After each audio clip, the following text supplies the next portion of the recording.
എടാ എസ്തപ്പാനോസേ, ആ ഗംഗാധരൻ ഇതുവഴി എങ്ങാനും വന്നോടാ. ഭായിയുടെ കാശ് നീ അയാൾ വന്ന് തീർത്തില്ലേ? തന്നില്ല. ആ മരങ്ങോടിനെ കണ്ടാൽ ഞാൻ ചുട്ടുകളയും. ഞാനടാ ബോട്ട് പറഞ്ഞു. ഇതാരാ? കണ്ടാൽ അറിയില്ലേ? ആരോ നമസ്കരിക്കുന്നാവും മണ്ട. ഇന്ന് പതിവില്ലാണ്ട് ഗംഗാധരന്റെ ബോട്ടാണല്ലോ ആദ്യം പറഞ്ഞത്. എന്റെ ബോട്ട് നീ ഒളിച്ചിരിക്കായിരുന്നല്ലേടാ. ഇങ്ങോട്ട് എഴുന്നേക്കടാ ചതിയാ. അത് നോക്കി എന്റെ ബോട്ടാ വരുന്നത്. അതെനിക്കറിയാം.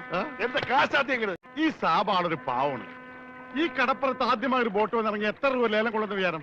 1.5 ലക്ഷം രൂപ. വൈകുന്നേരം കാശൊക്കെ പിടിച്ചോ. എന്നാലും കാശ് ബാക്കി നിൽക്കിയല്ലേ? കൂടി വന്ന 24 മണിക്കൂറേ ബാക്കി നിൽക്കുന്നുള്ളൂ. നാളെ രാവിലെ എന്റെ ബോട്ടാണ് ആദ്യം എടുക്കാൻ പോകുന്നത്. അപ്പോഴും കിട്ടും 1.5 ലക്ഷം രൂപ. അതും വൈകുന്നേരം ഞങ്ങൾക്ക് തരും. അപ്പൊ എത്ര രൂപയായി? 3 ലക്ഷം. 3 ലക്ഷം രൂപയല്ലോ. ഞാൻ എത്ര തരാനുണ്ട്? 2.25 ലക്ഷം. ബാക്കി എത്ര? 25,000. 25,000 രൂപ സാബ് ഇപ്പൊ ഇങ്ങോട്ട് തരണം. എപ്പ തരും? എപ്പ തരും? ഞാൻ തരാം. തരാന്ന് പറഞ്ഞ എപ്പ തരും എന്ന് പറ. ഞാൻ തരാന്ന്. എന്റെ കാശിന് വിലയൊന്നുമില്ലേ? എന്താ ഇത്? ഓക്രിത്രം പറഞ്ഞാലുണ്ടല്ലോ ഇടിച്ച് എല്ലായിടത്തും പിച്ചാത്തിക്ക് പിടിയിട്ടുള്ള ഞാൻ.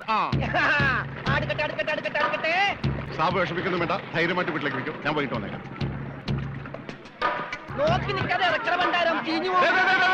ആരും എന്റെ ബോട്ടിൽ കയറി പാടുന്നത്. പിന്നെ ലേലം വിളിക്കാൻ വന്നവർ റെഡി കാശിലേക്ക് വിളിക്കാൻ നിൽക്കണ്ട.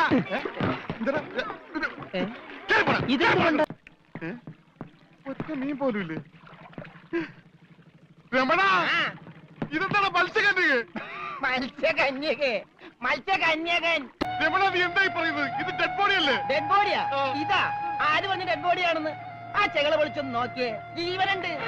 ഞാനിപ്പോ പഞ്ചാബിനോട് എന്ത് പറയും? ഇതിനെന്തിനാ പഞ്ചാബിനോട് പറയണത്? ഇതിന് ആശുപത്രി കൊണ്ടോ മുതലാളി പോരെ? ചതിച്ചല്ലോടാ നീ.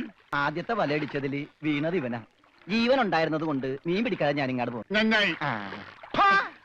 മുതലാളി ആഗസ്റ്റ് 15-ന് പ്രസിഡന്റിന്റെ കയ്യിൽ നിന്ന് പതക്കം കിട്ടും. പടക്കം കിട്ടിട്ട് എന്തിനാ പട്ടി നിന്റെ അണ്ണാക്കിലിട്ട് പൊട്ടിക്കാനാ? പടക്കല്ല പണ്ടിറങ്ങാനായിട്ട് പതക്കം. ഈ കാലം പിടിച്ചേ. എന്തേ ഈ ഡെഡ് ബോഡി ആശുപത്രി കൊണ്ടുപോകണം മുമ്പ് ഇവിടെ മരിച്ചാലുണ്ടല്ല മുതലാളി എന്നെ സമാധാനം പറയേണ്ടി വരും. എന്നാ പിന്നെ പണ്ടാ നടക്കണം.